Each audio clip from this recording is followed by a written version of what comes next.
하나님 말씀 이사야 30장 27절에서 33절 말씀을 보겠습니다.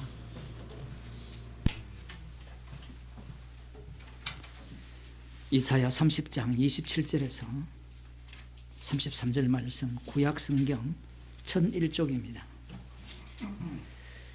보라, 여호와의 이름이 원방에서부터 오되 그의 진노가 불붙듯하며 빽빽한 연기가 일어나듯하며 그 입술에는 분노가 찼으며 그 혀는 맹렬한 불 같으며 그 호흡은 마치 창이라여 목에까지 미치는 하수 같은즉 그가 멸하는 키로 열방을 까부르며 미혹되게 하는 자갈을 여러 민족의 입에 먹이시리니 너희가 거룩한 절기를 지키는 밤에와 같이 노래할 것이며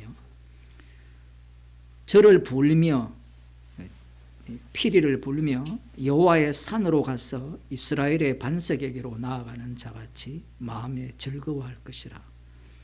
여호와께서 그 장엄한 목소리를 듣게 하시며 혁격한 진노로 그 팔의 치심을 보이시되 맹렬한 화영과 폭풍과 폭우와 우박으로 하시리니 여호와의 목소리에 앗수르가 낙담할 것이며 주께서는 막대기로 치실 것인데 여호와께서 예정하신 몽둥이를 앗수르 위에 다하실 때마다 소고를 치며 수금을 탈 것이며 그는 전쟁 때에 팔을 들어 그들을 치시리라. 대저 도벳은 이미 설립되었고 또 왕을 위하여 예비된 것이라. 깊고 넓게 하였고 거기 불과 많은 나무가 있은즉 여호와의 호흡이 유황 개천 같아서 이를 사르리라. 아멘. 이스라엘의 범죄로 인하여서 여호와 하나님께서 이스라엘을 치시기 위한 몽둥이로 앗수르를 택하셨습니다. 앗수르에 의해서 이스라엘은 어떤 상황까지 몰려지느냐 하면 이사야 8장을 보겠습니다.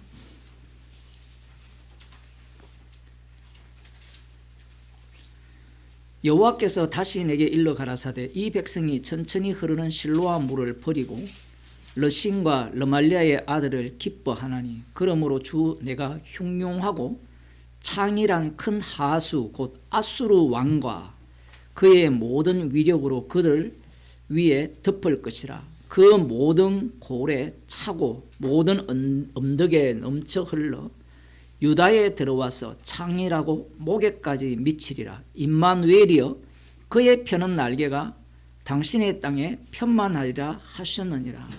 앗수르에 의해서 이 불어난 홍수처럼 이스라엘은 목만 남은 까딱까딱한 상태가 된다라는 겁니다. 그때 외치는 게 임마누엘이여 라고 외치면서 이 앗수르의 제국에 펴는 날개가 당신의 땅에 편만해졌습니다 라고 한다는 거예요. 이스라엘이 범죄함으로 말미암아 하나님의 몽둥이인 앗수르를 통하여서 이스라엘을 심판을 하시는데 오늘 본문은 그 심판한 그 몽둥이죠. 그 몽둥이에 대해서 하나님께서 심판하시겠다라는 겁니다. 심판하시는 방식이 똑같습니다. 그 뒤에 본문에 나오거든요. 여기에 보면 이 여호와의 이름이 원방에서부터 온다 이렇게 되어 있어요. 그럼 여호와의 이름이 온다라고 하면 우리는 앗수르를 누가 치시는가 하면 여호와 이름이 치죠. 그러면 여호와의 이름이 원방에서 와서 이 불심판한다는 거거든요. 전쟁이라는 것은 태우는 거잖아요. 우리가 뭐 역사극들을 보면 불사 지르는 게 전쟁이에요. 왜 불사 지르는가? 저들이 다시 힘을 결집할 힘을 원천적으로 제거하는 방식입니다. 터전을 잃게 만들어야 굽신거릴 거고 뭐 그런 방식인데 여호와의 이름이 온다라고 하면 그러면 앗수르를 칠 자들이 어떤 자들일까 우리가 생각을 하잖아요. 그런데 여호와의 이름으로 앗수르를 칠 자들이 누구냐 하면 메디아와 바벨론입니다. 이들도 몽둥이에요. 그러면 여호와의 이름이 오신다 할 때 여호와의 이름을 드러내는, 그 여호와의 이름이 무엇인가를 드러내는 바벨론과 메디아 연합군이거든요. 아수르는 역시 여호와의 이름을 드러내기 위해서 이스라엘을 치기 위한 몽둥이에요.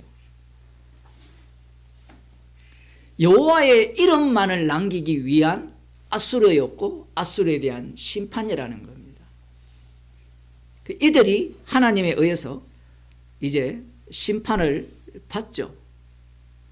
우리가 생각하는 방식과 달라요. 이런 구약의 내용이 왜 중요하냐면 하나님의 여호와의 이름이 활동을 할 때 바벨론이나 이런 나라는 여호와와 상관이 없잖아요. 그들이 어떻게 엮이느냐 하면 선택받은 이스라엘, 선민 이스라엘이 아수르에 의해서 심판을 당하잖아요. 그 당하는 그 상황에서 바벨론이 또 엮인다는 거예요. 여호와의 이름이 오신다고 할 때 망상을 하면 안 돼요. 지금은 예수님이 하나님 우편에 앉아 계시잖아요. 권능의 자리에 앉아 계시잖아요. 저 권능의 자리에 앉아 있다고 하니까 사람들이 오해를 하는데, 권능의 자리에 앉아 있는 이유가 뭐냐면 이 주께서 그 택한 백성들을 다 구원하기 위한 그 기간이 내 원수로 내 발등상 되게 하기까지예요. 그 복음이 땅끝까지 전파되는 까지입니다. 그러면 이 심판주 되신 분이거든요. 예수님이 심판주로서 행세하는 시점은 재림한 이후라는 것은 누구나가 다 알고 있잖아요. 그거는 기존 신학이 다 이야기하는 거고. 그런데 성경은 어떻게 말씀하느냐면 그 말이 맞는데 문제는 그런 믿음을 가진 자들이 예수님을 살해한 유대인이에요. 왜 그러냐면 그들은 그 심판날을 자기들을 위한 심판날로 고대한 겁니다. 그래서 하나님께서 일하시는 방식이 뭐냐면 원수가 발등상 태기하기까지 우편의 자리에 올려버리고 이 땅은 십자가에서 왕노릇하는 주대심을 드러내는 모습을 보입니다. 그러면 이 예수님이 재림하여서 심판주 되는 그런 모습을 꿈꾸는 자들이 십자가 사건을 유발시키는 당사자가 돼요. 그게 이게 신약입니다. 누가 누구를 공격하느냐 하면 예수님을 믿는 자들이 예수 믿는 자를 공격해요. 그 유다서를 보게 되면 유다서에 보면 꿈꾸는 자들이 등장을 하거든요. 그 꿈꾸는 자들이 왜 등장하느냐 하면 항상 우리가 신약 성경을 볼 때 이단들을 볼 때 아니면 갈라디아서나 골로새서에 나오는 그 이단들이 등장하잖아요. 율법을 지키라 할 때 이들이 복음을 몰라서 그런 게 아니에요. 복음 자체는 손에 잡혀요, 안 잡혀요? 안 잡혀요. 이야, 이거 진짜 비밀이거든요. 복음은 안 잡혀요. 사도 바울이 신학을 안 만들었다 했죠. 사도 바울이 신학을 안 만들었잖아요. 로마서만 보더라도 잡히는 복음을 안 줬어요. 주님이 동행하는 현장을 유발하는 복음이에요. 그런데 이단들이 어디에서 나오느냐 하면 안 잡히면 무엇이 안 생깁니까? 권력이 안 생겨요. 그 권력을 만들려면 잡히는 걸 만들어야 돼요. 그래서 이제 꿈꾸는 자들이 등장을 하는 겁니다. 나 계시 받았어. 하나님의 뜻은 이랬어. 그래서 꿈꾸는 자들이 등장을 하면 그 모세의 시체에 대해서 제가 신명기 설교를 할 때 말씀드렸잖아요. 갑자기 모세의 시체에 대한 이야기가 성경에 없거든요. 천사장 미가엘이 마귀와 다툴 때, 심한 논쟁을 할 때 주께서 너를 판단하시기를 원한다 하고 끝내버리거든요. 그러면 요 마귀 쪽은 어떤 말을 뱉느냐 하면 심판을 해요. 마귀 쪽은.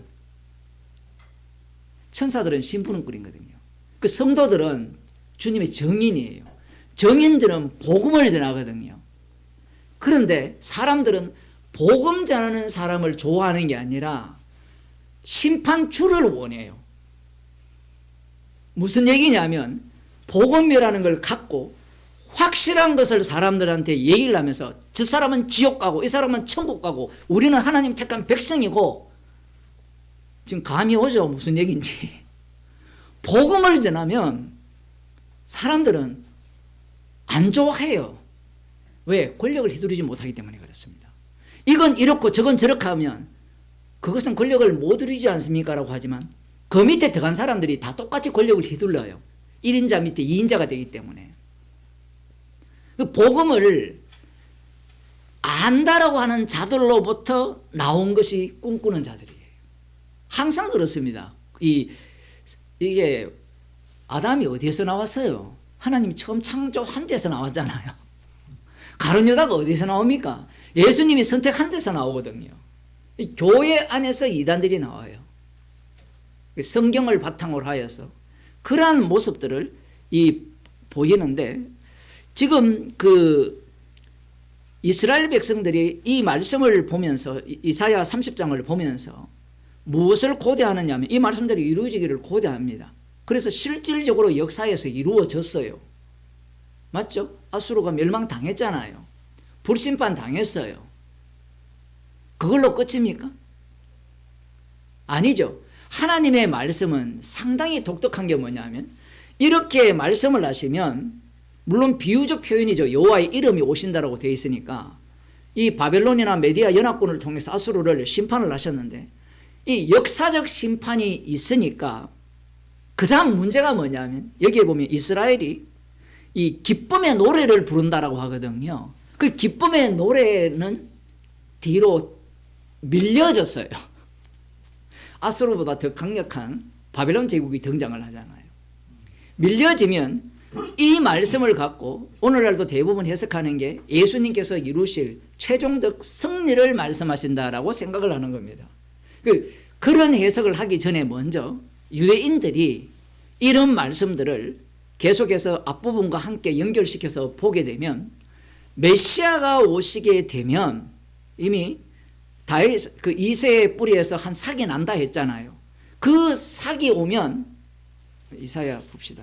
이사야 10장 9장입니까?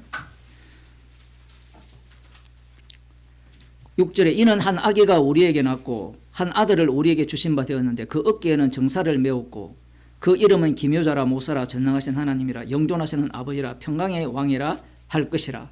이러한 말씀들이 여기에 지금 예언되어 있는 겁니다. 11장에는 이새의 줄기에서 한 삭이 나며 그 뿌리에서 한 가지가 나서 결실할 것이요 여호와의 신 곧 지혜와 총명의 신이요 모략과 재능의 신이요 지식과 여호와를 경외하는 신이 그 위에 강림하시리니. 이런 말씀들이 미리 깔아놓은 거예요. 깔아놓으면 이것이 역사적 사건으로 일어났기 때문에 제 이새의 줄기에서 한 삭이 나면 그분이 오시면 누구를 심판한다는 겁니까? 로마 제국을 심판한다는 게 당시에 천국을 소망하는 세례 요한과 제자들과 많은 민중들이 기다렸던 메시아 왕국이 되는 겁니다. 분명 아수르를 실제로 심판을 했잖아요. 불심판을. 그러면 예수님이 메시아가 된다면, 진짜 메시아라면 심판을 어떻게 하셔야 되죠? 불심판해야 되잖아요. 그런데 예수님은 불심판을 하지 않습니다.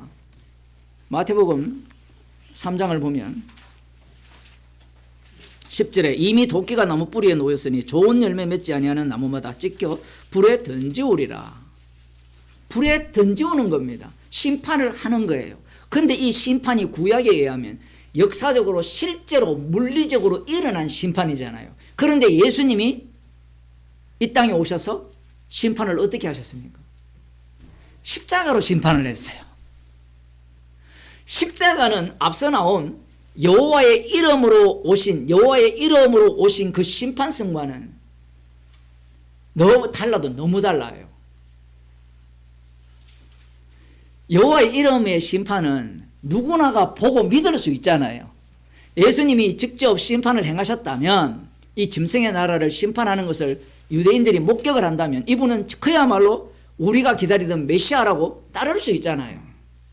그런데 예수님의 심판은 그런 심판이 아니라는 겁니다. 그 심판의 기간이 언제냐면 내 원수로 내 발등상 되게 하기까지 우편에 앉는 기간이에요. 이것은 어떤 의미를 담고 있는가 하면 영원한 대제사장으로서의 왕노릇이에요. 히브리서에 나오거든요. 그러니까 예수님이 유대인의 왕이 맞죠. 그러니까 유대인의 왕이라는 의미는, 이 왕의 의미는 우리는 먼저 이스라엘 백성들이 열방처럼 왕을 요구를 했잖아요. 왕을 요구를 해서 사울 왕을 주고 다시 다윗 왕을 세웠잖아요. 그리고 유대인의 왕을 주셨을 때 이들은 어떤 왕을 고대했느냐 하면 다윗 왕과 같이 힘을 발휘할 수 있는 왕을 고대한 겁니다. 그런데 유대인의 왕은 대제사장으로서 자기 백성의 죄를 담당하는 왕이에요. 그 왕 노릇을 예수님이 이 땅에서 실현하신 겁니다. 지금도 예수님께서 십자가로 왕 노릇하심을 자기 백성을 통해서 증거해요. 성도들이 1000년 동안 왕 노릇한다 되어 있거든요. 주님이 오시기까지가 1000년인데 1000년 동안 왕 노릇하는 모습이 뭐냐면 하나님의 어린 양 때문에, 하나님의 말씀은 어린 양을 증거하는 말씀이기 때문에 그 하나님의 어린 양의 피를 증거하기 때문에 미움받고 핍박받고, 물론 인정받는 것도 나오지만 사도행전처럼 밀리고 밀려서 결국 남는 것은 뭐예요? 하나님 나라의 복음이죠. 이사야의 예언이 듣기는 들어도 깨닫지 못하고 보기는 봐도 알지 못하고 강팍해 하면서 둘로 쪼개지는 십자가의 피능력이 드러나는 현장을 유발하는 성도로서 왕노릇하는 모습을 보이게 된다라는 겁니다. 그러니 예수 안 믿는 사람들이 우리를 보면 뭐라고 하겠어요? 말로 이렇게 이야기하면 그게 무슨 왕노릇이야. 조롱하죠. 예수님이 당했던 그 조롱과 비난을, 비웃음을 오늘날 우리가 똑같이 당해야 됩니다. 그래서 지금 이사야 30장에서 역사적으로 일어났다는 게 굉장히 중요해요. 역사적으로 여호와의 이름이 실제로 일어남으로 말미암아 메시아 왕국을 기다리는 자들은 이 땅에 역사적으로 일어날 것을 소망한 거예요. 하나님이 그걸 유도한 겁니다. 왜 유도를 했냐면 선악과를 먹은 자들이 꿈꾸는 천국은 어떤 천국이냐? 아까 오전에 지혜 이야기했잖아요. 하나님의 말씀에 근거한 하나님 나라를 꿈꾸는 거예요. 이스라엘 밖의 사람들은 거짓 지혜잖아요. 그런데 이스라엘은 참 지혜잖아요. 그러니까 참 지혜니까 참된 하나님 나라를 소망하고 있다라고 생각한 겁니다. 그것이 바로 가장 악마적인 거예요. 그들 앞에 십자가에 못 박혀 죽으시는 예수님으로 나타났던 겁니다. 그러니까 우리들이 성경을 보면서 유대인들이 꿈꾸었던 천국을 소망한다든가 그러한 어떤 심판의 나라를 생각한다면 유대교가 될 가능성이 100%입니다. 물론 주님이 재림 때는 불심판을 다 해요. 그게 없는 게 아니고 그 불심판이라는 것은 내 원수로 발등상 되게 하기까지 우편에 앉아서라가 깔려야 돼요. 그게 없는 불심판은 가짜입니다. 제가 이 얘기를 자꾸 왜 하느냐면 이게 없어버리면 불심판은 유대인들이 꿈꾸는 불심판이에요. 내가 좋아서 가는, 내가 소망하는 그러한 천국이기 때문에 그렇습니다. 기도하겠습니다. 하나님 아버지, 역사 속에서 이스라엘을 부르시고 나라를 만드시고 심판을 하셔서 새로운 약속을 주셨습니다. 그 약속을 기다리는 자들에 의해서 십자가에 못 박혀 죽으신 분이 심판주이심을 말씀하셨습니다. 주님, 저희들을 긍휼히 여기사 십자가에서 왕노릇 하시는 그 주님의 왕노릇에 참여한 자로 감사하는 주의 백성이 되게 하옵소서. 예수님 이름으로 기도드리옵나이다. 아멘. 하늘에 계신 우리 아버지여, 이름이 거룩히 여김을 받으시오며 나라의 마시오며 뜻이 하늘에서 이루어진 것 같이 땅에서 이루어진다. 오늘날 우리에게 양식을 주시고 우리가 우리에게 지은 죄를 사주시고 우리 죄를 사해 주시고 우리를 시험에 들게 하지 마옵시고 다만 악에서 구하옵소서. 세계 나라와 권세와 영광이 아버지께